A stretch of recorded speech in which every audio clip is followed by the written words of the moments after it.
Rachel hurried through the crowded mall, shopping bags already hanging from both arms. Her eyes caught the sparkle of a new display in her favorite boutique.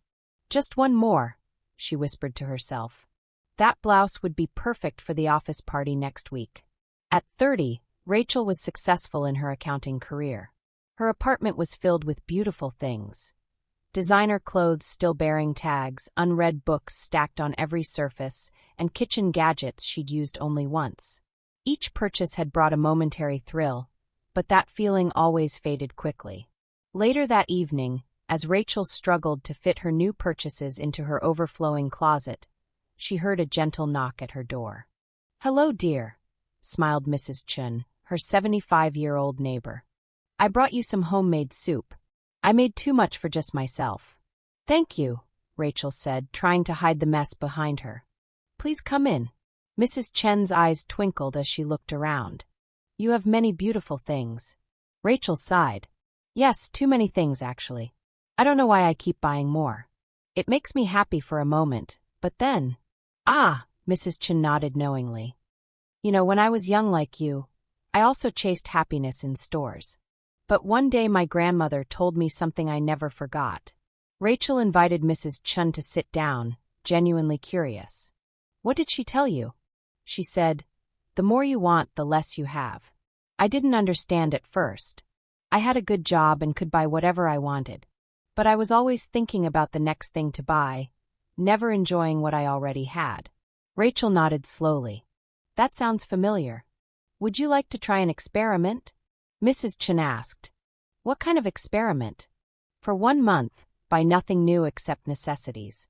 Instead, use what you have, read the books on your shelves, wear the clothes in your closet. And each day, write down one thing you already have that brings you joy." Rachel laughed nervously. "A whole month? I'm not sure I can do that." "Just try," Mrs. Chen smiled. "What do you have to lose except more money?" Reluctantly, Rachel agreed.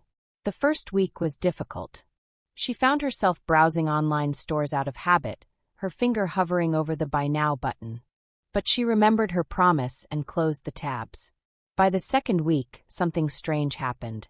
Rachel found herself actually reading the books she'd bought months ago.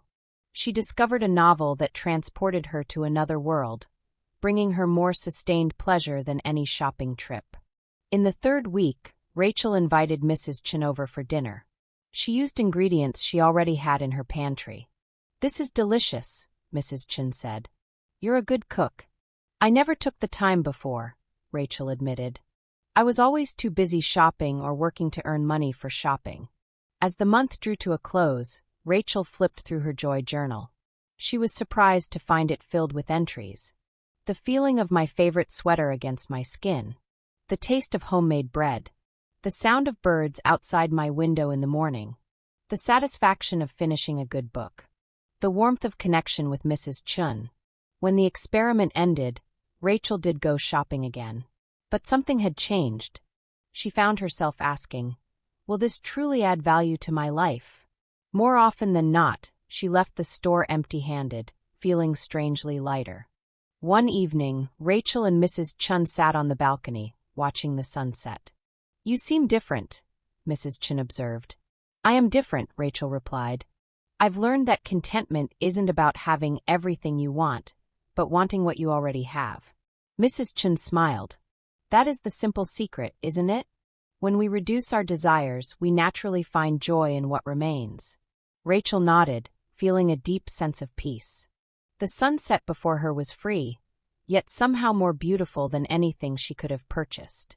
And that realization itself was worth more than all her shopping sprees combined.